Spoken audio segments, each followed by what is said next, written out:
Hello friends, welcome back to my YouTube channel SK hi fi study.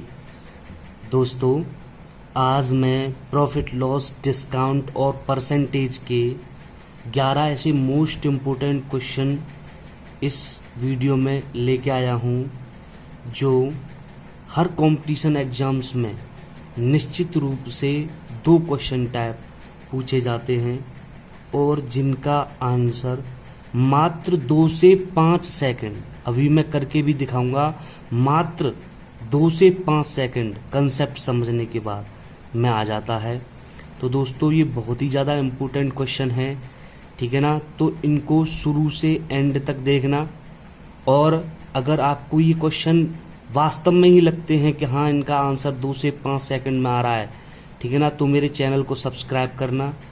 और अगर नहीं आता है, अगर आपको ऐसा लगता है कि इनका आंसर 2 से 5 सेकंड में नहीं आ रहा है, ठीक है ना, तो आप चैनल सब्सक्राइब ना करें, वो तुम्हारी इच्छा है, ठीक है ना दोस्तों। तो चलो स्टार्ट करते हैं, लेट स्टार्ट नाउ। तो दोस्तों, ये पहला क्वेश्चन देखते हैं। किसी वस्तु को 39 रुपए में बेचने पर क्रय मूल्य के समान प्रतिशत लाभ होता है। किसके समान? क्रय मूल्य के समान प्रतिशत लाभ होता है। तो इस वस्तु का क्रय मूल्य बताओ, ठीक है ना। तो इस टाइप के क्वेश्चनों में क्या करते हैं दोस्तों कि यानी अब ये कह रहा है कि 39 रुपए में बेचने पर, तो जितने में बेच रहा है वो यहां लिख लो। तो ये यहां पर 39 लिख लिया। अब इसका जो लास्ट का अंक है वो क्या है दोस्तों? 9 है, वो पकड़ लिया। अब हमें क्या करना है कि अब हमें देखना है कि 1 से 9 तक, 1 से 9 तक जितने अंक हैं, 1 से 9 तक, ठीक है ना, किस किस के वर्ग के पीछे 9 आ रहा है वो हम देखते हैं, ठीक है ना। तो सबसे पहले हम 3 का वर्ग करेंगे, तो 3 के वर्ग के पीछे 9 आ रहा है, तो यहां पर 3 रख लिया, क्योंकि 3 का स्क्वायर कितना है? 9 दोस्तों, ठीक है ना। फिर उसके बाद जब हम 7 का वर्ग करेंगे तो 7 7 49 आ जाता है, तो इसके पीछे भी कितना आ रहा है? 9। तो यानी किस किस के वर्ग के पीछे 9 आ रहा है वो हम देख लेते हैं, ठीक है ना। और इस टाइप के जो क्वेश्चन होते हैं उनका जो आंसर आता है वो 10 के गुणज में आता है। किसमें आता है? 10 के गुणज में, ठीक है ना। तो इसके इन दोनों के पीछे 0 0 हमने बढ़ा लिया, ठीक है ना। तो हमारे पास ये 2 ऑप्शन आए क्रय मूल्य के। अब इन ऑप्शनों में से कौन सा सही है या दोनों सही है वो हम चेक करते हैं, ठीक है नहीं। अब वो क्या कह रहा था कि क्रय मूल्य के समान प्रतिशत लाभ होता है, ठीक है ना। तो यानी अगर क्रय मूल्य 30 है तो 30 का अगर 30% निकालोगे तो 30 गुणा 30/100 हो जाएगा, ठीक है ना। तो 3 का 9 हो जाएगा, ठीक है ना। लाभ जो है वो 3 का 9 हो जाएगा। अगर इस लाभ को इसमें जोड़ोगे तो यानी अगर सीपी में अगर लाभ को जोड़ोगे तो एसपी आएगा 39। तो वो एसपी कितना था? 39 रुपए में ही तो बेच रहा था, तो इसका मतलब इसका जो क्रय मूल्य है वो 30 सही है, ठीक है ना। अब हम देखते हैं 70 को, ठीक है ना, 70 को। और 70 का 70%, तो 70 × 70/100 हो गया 7 7 49, ठीक है ना, 49। अगर इसमें 49 जोड़ोगे लाभ को तो वो 39 से और ओवर चला जाएगा, तो इसका मतलब ये फेल है। तो हमारा आंसर क्या है? 30। तो दोस्तों, ये कंसेप्ट आपकी समझ में जरूर आया होगा, ठीक है ना। एक बार और देख लो, ठीक है ना। इसमें क्या है कि इसमें देखते हैं कि 1 से 9 तक किस किस अंक का जो स्क्वायर है उसके पीछे जितने में वो बेच रहा है उसका पीछे वाला जो अंक है वो आ रहा है। तो इसका जो लास्ट अंक है, ठीक है ना, तो वो क्या है? 9। तो 3 का स्क्वायर वो भी 9, 7 का स्क्वायर उसके पीछे भी 9, यानी 3 और 7। इस टाइप के क्वेश्चनों का जो आंसर 10 के गुणज में आता है, तो इनके पीछे 1 1 0 बढ़ा ली। फिर हमने चेक करके देखा कि भाई क्रय मूल्य जो सीपी है, ये दोनों सीपी ही तो निकले हैं। अब सीपी यानी क्रय मूल्य के समान प्रतिशत लाभ इसमें कह रहा है, तो यानी 30 क्रय मूल्य है तो 30% यानी 30 का 30% ही लाभ हो। तो 30 का 30% नो लाभ हो रहा है। अगर क्रय मूल्य में यानी सीपी में अगर हम प्रॉफिट जोड़ेंगे तो एसपी आएगा, और एसपी यानी 39 रुपए में ही तो बेच रहा था वो, तो यानी 9 उसमें जोड़ दिया तो 39, यानी ये इसको अप्रूव कर रहा है, ये नहीं कर रहा है। तो इसका आंसर कितना आ गया, सीपी इसका 30 आ गया। इसका आंसर क्या है, 30। तो दोस्तों अगर ये कंसेप्ट समझ में आया है तो सीधा सीधा 9 है, 3 तरह का 9, 7 7 49, ठीक है ना। तो 3 का 3 तरह का 9 और जोड़ के 39, इसका एसपी आ गया। आंसर 2 सेकंड में आ जाएगा। चलो अब अगला क्वेश्चन देखते हैं। ये क्वेश्चन आई होप समझ में आ गया होगा। तो दोस्तों उसी टाइप का एक और क्वेश्चन, ठीक है ना। तो यानी इसमें क्या कह रहा है कि वस्तु को 96 रुपए में बेचने पर क्रय मूल्य के समान प्रतिशत लाभ। तो यानी कितने में बेच रहा है, 96 में। तो पीछे का अंक क्या है, 6। तो किस किस के पीछे 6 आता है दोस्तों, यानी 4 का जो स्क्वायर है वो कितना होता है, 16, और 6 का स्क्वायर कितना होता है, 36। तो दोनों के पीछे 6 आ रहा है, ठीक है ना। तो एक तो ले लिया 4 और एक ले लिया 6, इनके पीछे 0 और 0 बढ़ा ली। अब चेक करके देखते हैं तो 4 चौके 16 यानी 40 का 40%, ठीक है ना। यानी 4 चौके 16, अगर इसमें 16 जोड़ोगे तो कितना आ जाएगा दोस्तों, 6 और ये 5 56। लेकिन ये यहां पर क्या है, 96, क्योंकि ये क्या है, सीपी और ये क्या है, प्रॉफिट। तो सीपी में प्रॉफिट जोड़ोगे तो क्या आएगा, एसपी, लेकिन इसमें 56 आ रहा है। इसमें देखो, इसमें 60 का 60%, तो 60 × 60 बट्टे 100, ठीक है ना। इसमें 6 36 आ रहा है। अगर इसमें 36 जोड़ोगे तो कितना आ जाएगा दोस्तों, 6 और 6 और 3 9, यानी 96। यानी सीपी में अगर हमने प्रॉफिट जोड़ा तो ये एसपी आ गया, और एसपी कितना है इसका, 96 रुपए में बेचने पर। तो बेचना मतलब सेलिंग प्राइस, ठीक है ना। तो इसका आंसर क्या आ जाएगा दोस्तों, 60 आ जाएगा। इसका आंसर कितना है, 60। इसका क्रय मूल्य कितना है, 60। आई होप ये समझ में आ गया होगा। तो ये कैंसिल हो गया, ये पास हो गया, ठीक है ना। तो सीधा 6 है तो 4 चौके 16, 6 चंगे 36, यानी 4 और 6 दोनों को लिखा, 0 बढ़ा ली दोनों में, और 60 का 6 चंगे 36 जोड़ा तो 96, इससे आंसर आ जाएगा, ठीक है ना। ये टाइप समझ में आ गया होगा दोस्तों, ठीक है। अब अगला टाइप लेते हैं एक। अब मान लो दोस्तों हानि का केस आ जाता है। तो यानी अब इस क्वेश्चन में क्या कह रहा है, ये किसी वस्तु को 21 रुपए में बेचने पर प्रतिशत हानि क्रय मूल्य के समान प्राप्त होती है, तो क्रय मूल्य क्या होगा। अब इसमें किसका केस है, लॉस का, हानि का केस है, ठीक है ना। तो वो कितने रुपए में बेच रहा है, 21। बस इसमें क्या करेंगे, इसमें एक स्टेप और बढ़ा देंगे। वो क्या, आगे देखो, यानी 21, ठीक है ना। ये क्या है, इसका एसपी है। अब इसका जो लास्ट डिजिट है वो क्या है, 1, ठीक है ना। तो यानी 1 जो है वो किस किस के स्क्वायर के पीछे आता है, एक तो 1 का स्क्वायर 1 होता है, एक 9 का स्क्वायर 9 नाम 81 होता है, तो इसके पीछे भी 1 आता है, ठीक है ना। तो क्या क्या है इसमें, 1 और 9। अब हानि के केस में क्या करते हैं कि यहां पर 1 है और यहां पर भी 1 आ रहा है, तो इसको यहां पर छोड़ देंगे और एक स्टेप और बढ़ा लेंगे, ठीक है ना।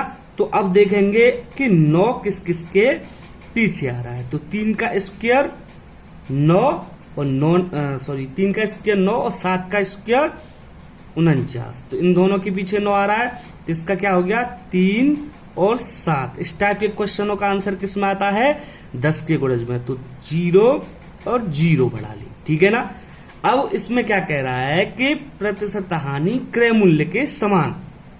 अगर मान लो 30 सीपी है, यानी क्रय मूल्य है 30, तो 30 का 30% कितना हो गया दोस्तों, 9 हो गया, ठीक है ना। तो अब जो है यानी जो लाभ होता है, तो सीपी में अगर, यानी सीपी में अगर हम प्रॉफिट जोड़ देते हैं तो एसपी आता है, ठीक है ना। अगर सीपी में से अगर लॉस हो रहा है, अगर लॉस घटा दिया तो भी एसपी आता है। तो अब इसमें किसकी बात कर रहा है, लॉस की। तो यानी अगर इस लॉस को इसमें से घटा दिया जाए तो आंसर आ रहा है, यानी एसपी जो है वो ये आ रहा है कि नहीं, वो चेक करते हैं। तो इसमें यानी जो लॉस आ रहा था वो 9 का आ रहा था। अब अगर मान लो इसमें से लॉस घटा दिया 39, 30 में से 9 घटा दिया तो कितना बचा 21, यानी इसको अप्रूव कर रहा है वो, ठीक है ना। तो सीपी इसका अप्रूव हो रहा है। अब इसको देखो 70 का 70%, ठीक है ना। तो 49, अगर मान लो इसमें से 49 गया, 10 में से 9 गया, 1 बचा, 6 में से 4 गया 2, तो यानी इसको भी अप्रूव कर रहा है। तो यानी इसके आंसर 70 और 30 दोनों होंगे, ठीक है कि नहीं। जो इसमें क्वेश्चन में कह रहा था कि 21 रुपए में बेचने पर प्रतिशत हानि क्रय मूल्य के समान है, तो यानी इसमें प्रतिशत हानि जो है वो क्रय मूल्य के समान हो रही है, तभी तो इसको ये अप्रूव कर रहा है, ठीक है ना। तो इसका आंसर 30 भी है और इसका आंसर 70 भी है। तो दोस्तों ये क्वेश्चन भी आपकी समझ में आया होगा। इस टाइप का एक और क्वेश्चन, फिर नया टाइप, ठीक है ना। तो एक और क्वेश्चन देखो अगला। तो दोस्तों किसी वस्तु को 16 रुपए में बेचने पर जितने % हानि होती है वो संख्यात्मक रूप से क्रय मूल्य के समान है। इसमें कितने में बेच रहा है 16 में, ठीक है ना। तो 6 किस किस के पीछे आता है, एक तो 4 चौके 16 होता है और एक 6 36 होता है, तो इन दोनों के पीछे 6 आता है, यानी 4 और 6, ठीक है ना। अब यानी 6 यहां पर है तो 6 इसको छोड़ दिया, इसको फिर दोबारा से देखते हैं। अब किस किस के पीछे 4 आता है, यानी 2 दूनी 4 और 8 8 64, यानी 2 के स्क्वायर के पीछे भी 4 और 8 8 64, यानी 8 के स्क्वायर के पीछे भी 4 आता है। तो इनके आगे 0 और 0 बढ़ा लिया, ठीक है ना। अब 20 का 20% 4 हो जाएगा, यानी इसकी हानि जो है इसमें से घटा देंगे सीपी में, तो एसपी निकल के आ जाएगा, कितना आ जाएगा 16, 8 8 64, तो इसमें से 64 हानि इसको घटा देंगे, यानी 10 में से और 4 गया तो 6 बचा, ठीक है ना। यहाँ 7 में से 6 गया 1 बचा, दोनों से आ रहा है। तो यानी इसका जो सीपी है वो 20 भी है और 80 भी है। तो आपका आंसर कितना हो जाएगा, 20 भी आंसर हो जाएगा और 80 भी आंसर हो जाएगा, ठीक है ना। ठीक है ना, इसमें से एक ही दे रखा होगा तो या करके दोनों एक ही ऑप्शन में दे रखे होंगे। तो आई होप ये क्वेश्चन समझ में आए होंगे। अब अगला क्वेश्चन देखते हैं दोस्तों, ठीक है ना। उससे पहले एक कंसेप्ट समझते हैं। तो P फॉर प्राइस, प्राइस मतलब किसी वस्तु का मूल्य, ठीक है ना।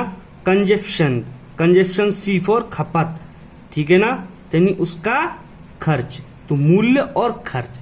तो दोस्तों क्या होता है कि अगर जो प्राइस है, अगर मान लो उसका पहले रेशियो A था फिर बाद में बढ़कर B हो गया, ठीक है ना। तो जो कंजप्शन होती है यानी खपत होती है वो प्राइस की उल्टी हो जाती है, यानी प्राइस की इनवर्स होती है। यानी ये इसका जो रेशियो हो जाएगा वो B/1 हो जाएगा, ठीक है ना। अब जैसे मान लो पहले तुम्हारी जो मूल्य था वो अब मान लो बढ़ गया, ठीक है ना। यानी मूल्य पहले A था अब बढ़कर B हो गया है, ठीक है ना। तो जो खपत है, पहले मूल्य कम था तो तुम ज्यादा करते थे खपत, यानी खर्च ज्यादा करते थे। जैसे मान लो चीनी है तो चीनी का मूल्य अगर मान लो कम है तो उसकी खपत ज्यादा होती है। अगर जैसे जैसे मूल्य बढ़ता जाता है तो उसकी बचत करना चालू कर देते हैं, उसकी खपत कम हो जाती है। मूल्य कम है तो खपत बढ़ जाती है, अगर मूल्य अधिक है तो खपत कम हो जाती है। तो दोस्तों इस कंसेप्ट को ध्यान में रखते हुए अगले क्वेश्चन करते हैं। चलो क्वेश्चन करते हैं अगला। तो दोस्तों इस क्वेश्चन में ये क्या कह रहा है, चाय के मूल्य में 20% की वृद्धि होने के कारण, यानी मूल्य में कितने % की वृद्धि हो रही है, 20% की। तो यानी जो 20% है उसको अगर रेशियो में चेंज करोगे तो 20/100 यानी 20/500 यानी 1/5 आ गया है। तो यानी मूल्य में ये वृद्धि तो हो रही है। तो यानी जो प्राइस है वो पहले 5 था, यानी फर्स्ट 5 था, उसमें अब 1 की वृद्धि हो रही है, तो बाद में वो कितना हो गया, 6 हो गया। यानी पहले और ये बाद में, ठीक है ना। तो पहले जो मूल्य था, प्राइस था, वो 5 था और बाद में 6 हो गया। फिर आगे क्या कह रहा है, एक गृहिणी अपने उपयोग में कितना % कम खर्च करे कि व्यय में कोई वृद्धि ना हो। यानी प्राइस का जो रेशियो है वो 5/6 है, ठीक है ना। तो इसकी कंजप्शन यानी खपत यानी खर्च, खर्च का जो रेशियो है वो कितना हो जाएगा, उसका उल्टा, प्राइस का उल्टा, तो 6/5 हो जाएगा, ठीक है ना। तो अब वो क्या कह रहा है कि अपने उपयोग में कितना % कम खर्च करे, ठीक है ना। तो कितना, यानी पहले 6 करती थी खर्च, तो अब 5, यानी कितना कम करे, 1 कम करे। जब अगर वो 1 कम खर्च करेगी तभी तो उसको अदर व्यय नहीं करना पड़ेगा, कोई वृद्धि नहीं होगी व्यय में, ठीक है ना। तो यानी एक रेशियो की वो कमी कर दे। कितने से कमी करी, 6 से, इंटू 100, ठीक है ना। तो कितने % क्या कह रहा था वो, कितने % कम खर्च करे। तो यानी एक रेशियो कम कितने से, 6 से, इंटू 100 से ये % कमी निकल के आ गई दोस्तों।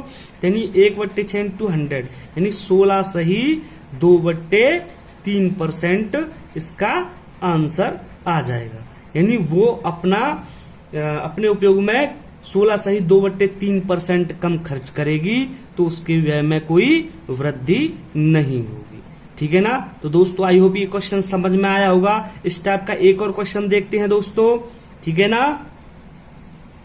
तो दोस्तों ये क्वेश्चन क्या कह रहा है, चाय के मूल्य में 20% की वृद्धि हो जाने के कारण एक महिला का चाय पर किए जाने का खर्च का व्यय 10% बढ़ जाता है। यानी अब जो है उसका जो खर्च है यहाँ पर 10% बढ़ जाता है। पिछले वाले क्वेश्चनों में सीधा था, लेकिन यहाँ पर ये थोड़ा बढ़ा दिया। बताइए उसके खपत में कितने % की कमी हुई, ठीक है ना।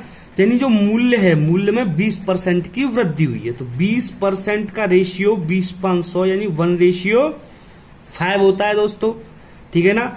तो यानी उसका जो पहले प्राइस था, यानी प्राइस पहले और बाद में, ठीक है ना।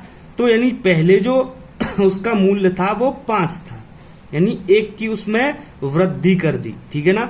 यानी बाद में उसका जो प्राइस है वो 6 हो गई, यानी मूल्य 1 बढ़ गया, 1 बढ़ गया, ठीक है ना। तो उसका जो व्यय है, यानी उसका जो कंजप्शन है, खपत है, वो उसका रेशियो उसका उल्टा हो जाएगा, 6/5 हो जाएगा दोस्तों, ठीक है ना। तो फिर इसमें क्या कह रहा था कि चाय पर किए जाने वाला जो खर्च का व्यय है, ठीक है ना। तो यानी इस 10% बढ़ जाता है, तो इसको यानी कंजप्शन, यानी अब मूल्य 6 है तो वो 5 खर्च कर रही है, व्यय कर रही है, तो इसको 10% बढ़ जाता है। तो इसको अगर हम 10% बढ़ा दें, ठीक है ना, तो 10% बढ़ाएंगे तो इसका 110% निकाल दें, ठीक है ना। तो इसका 110%, ये 0 से 0 कट गया, 55/10, यानी 55/10, यानी इसका मतलब 5.5 कंजप्शन हो गई। फिर बताइए उसके खपत में कितने % की कमी हुई। तो पहले खपत जो थी वो 6 थी, अब 5.5 हो गई दोस्तों। यानी इसके खपत में कितनी कमी हुई, 0.5 की ही तो कमी हुई दोस्तों। कितने से हुई, 6 से हुई दोस्तों, ठीक है ना, इंटू 100, ठीक है ना। यानी अब इसमें इसका गुणा करेंगे तो ये 50 आ जाएगा। तो 50/6, 6 का इसमें अगर हम भाग देंगे दोस्तों तो कितना आ जाएगा, 6 8 48, 2 बचा 2/3, तो 2/6, ठीक है ना। तो 2 तिया 6 हो जाएगा। यानी इसका क्या आ जाएगा आंसर, 8 सही 1/3% कमी, ठीक है कि नहीं।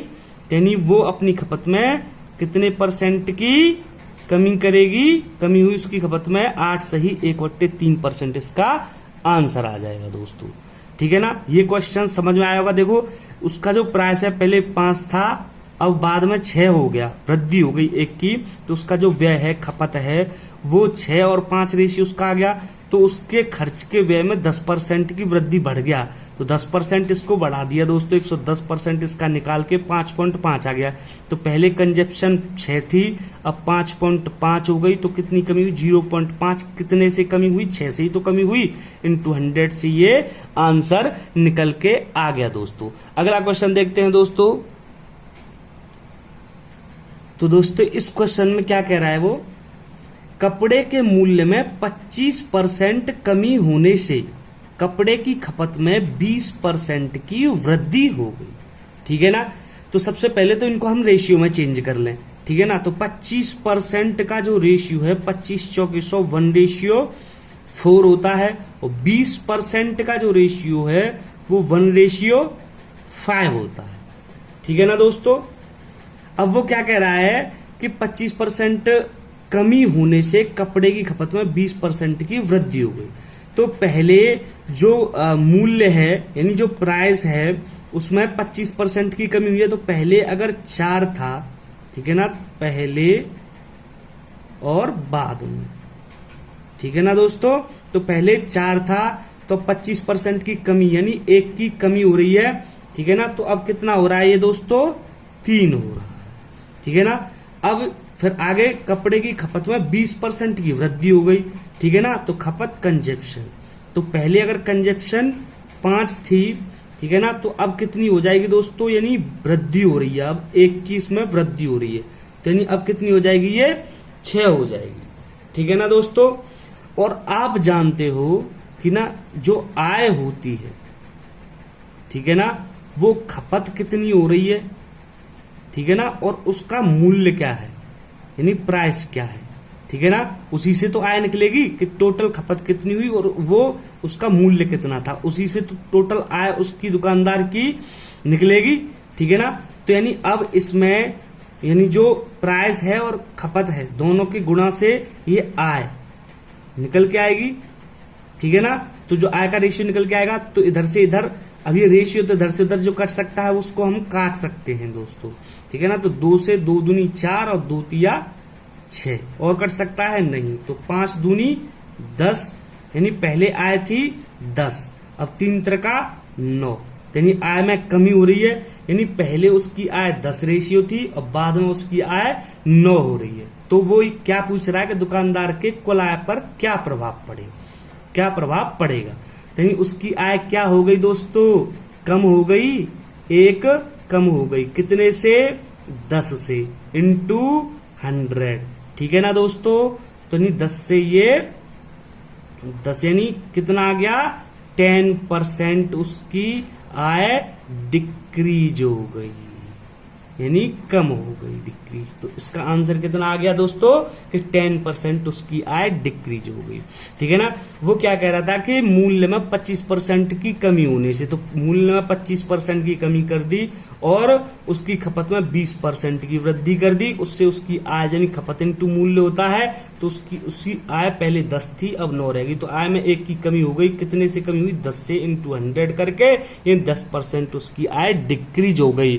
दोस्तों ये क्वेश्चन मुझे पता है कि आप सभी को पसंद आ रहे होंगे, तो लाइक करना ना भूलें, ठीक है ना। तो लाइक साथ ही साथ करते चलें। तो अगला क्वेश्चन देखते हैं दोस्तों। तो दोस्तों इस क्वेश्चन में क्या कह रहा है ये, यदि किसी आयत की चौड़ाई 25% घटा दी जाए तो लंबाई कितने % बढ़ाई जाए कि क्षेत्रफल अपरिवर्तित रहे, ठीक है ना दोस्तों। सबसे पहले तो तुम्हें आयत का क्षेत्रफल पता होना चाहिए। जो आयत होता है, आयत का क्षेत्रफल, आयत का क्षेत्रफल क्या होता है, लंबाई इंटू चौड़ाई तो होता है। अब क्षेत्रफल अपरिवर्तित रहे, इसका मतलब अगर लंबाई को बढ़ा रहे हो तो चौड़ाई घटानी पड़ेगी, यानी लंबाई अगर बढ़ा रहे हो तो चौड़ाई घटानी पड़ेगी, अगर लंबाई को कम कर रहे हो तो चौड़ाई बढ़ानी पड़ेगी, तभी तो आयत का क्षेत्रफल अपरिवर्तित रहेगा दोस्तों, ठीक है ना। तो इसमें इस शुरुआत में क्या कर रहा था कि आयत की चौड़ाई, ठीक है ना, तो आयत की चौड़ाई यानी ब्रेड यानी 25% घटा दिया। तो 25% का जो रेशियो होता है दोस्तों, 25 चौके 100 यानी 1:4 होता है, ठीक है ना।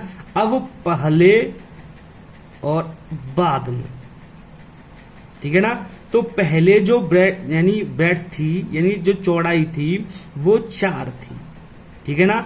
अब चौड़ाई 1 घटा दी गई, तो अब कितनी रह गई दोस्तों, 3 रह गई, ठीक है ना। तो यानी इसकी जो लेंथ है, ठीक है ना, इसकी जो लेंथ है वो इसका रेशियो जो है उसकी उल्टा रेशियो हो जाएगा, यानी 3:4 हो जाएगा, ठीक है ना। जब भाई 4 थी 12, 4 थी 12, तभी तो आयत का जो क्षेत्रफल है वो सेम रहेगा। अगर पहले जो चौड़ाई थी वो 4 थी और लंबाई 3 थी तो 12 था क्षेत्रफल, 4 थी 12। अब मान लो जो ब्रेड था वो 3 कर दी और जो लंबाई है, लेंथ है, ठीक है ना, वो 4 है, तो 4 थी 12, तभी तो ये बराबर रहेगा, यानी इसका जो रेशियो है उसका उल्टा हो जाएगा लेंथ और ब्रेड का, ठीक है ना दोस्तों। तो अब वो इसमें क्वेश्चन में क्या पूछ रहा था कि लंबाई में कितने % बढ़ाई जाए, लंबाई जो है, ठीक है ना, कि क्षेत्रफल अपरिवर्तित रहे। यानी पहले लंबाई 3 थी अब 4, यानी कितनी बढ़ाई जा रही है, 1 बढ़ाई जा रही है। कितने से बढ़ाई जा रही है दोस्तों? 3 से बढ़ाई जा रही है। इंटू 100 कर दें इसमें, ठीक है ना। तो यानी कितना आ जाएगा इसका? 33 सही 1/3% आंसर आ जाएगा। यानी इसकी जो लेंथ है, यानी इसकी जो लंबाई है, वो कितने परसेंट बढ़ाई जाए? 33 से 1/3% बढ़ाई जाए, तभी क्षेत्रफल अपरिवर्तित रहेगा। दोस्तों आई होप ये क्वेश्चन समझ में आया होगा। दोस्तों एक क्वेश्चन और देखते हैं। तो इस क्वेश्चन में क्या कह रहा है दोस्तों? ये एक सिनेमा घर की सीटों में 25% की वृद्धि की गई, एक टिकट के मूल्य में भी 10% की वृद्धि की गई, ठीक है ना। तो कुल आय में कितने प्रतिशत की वृद्धि होगी, ठीक है ना। तो सीटों में और एक टिकट के मूल्य में, दोनों में वृद्धि की जा रही है। भाई जो सिनेमा घर की जो कुल आय है, ठीक है ना दोस्तों, यानी जो कुल आय है वो किस पर निर्भर है? कि यानी सीटों की संख्या कितनी है, सीटों की संख्या इंटू एक सीट का मूल्य कितना है, एक सीट की जो टिकट है उसका मूल्य, उसी से तो उसकी कुल आय निकलेगी दोस्तों। तो उसमें ये क्या कह रहा है कि सिनेमा घर की सीटों में 25% की वृद्धि की जाती है। तो 25%, 25 चौके 100, 1/4 हो गया। यानी पहले और बाद में, ठीक है ना दोस्तों। यानी पहले जो सीट थी वो 4, उसमें वृद्धि 1 की हो रही है, यानी 5 रेशियो हो गया। अब टिकट के मूल्य में, ठीक है ना, तो ये सीटों की संख्या है और ये मूल्य, यानी 10%। 10% क्या होता है? 1/10, ठीक है ना। तो पहले जो एक टिकट का मूल्य था 10 रेशियो था, अब 1 की उसमें वृद्धि हुई, तो अब कितना हो गया दोस्तों? वो 11 हो गया, ठीक है ना। यानी अब क्या करना है? हमें आय निकालनी है। तो आय क्या होगा? यानी ये क्या थी? सीटों की संख्या और ये एक टिकट का मूल्य, तो इन दोनों का गुणा होगा। तो इधर से उधर जो कट सकता है उसको काट सकते हैं। तो 5 दूनी 10, यानी जो टोटल आय है वो 4 दूनी 8 और ये बाद में 11। तो वो क्या कह रहा है? कुल आय में कितने प्रतिशत की वृद्धि होगी? पहले आय 8 थी, अब आय 11 हो गई, उसने जो सुधार किए उससे, ठीक है ना। तो आय कितनी बढ़ी दोस्तों? 8 और 3 11, यानी 3 बढ़ी। कितने से बढ़ी दोस्तों?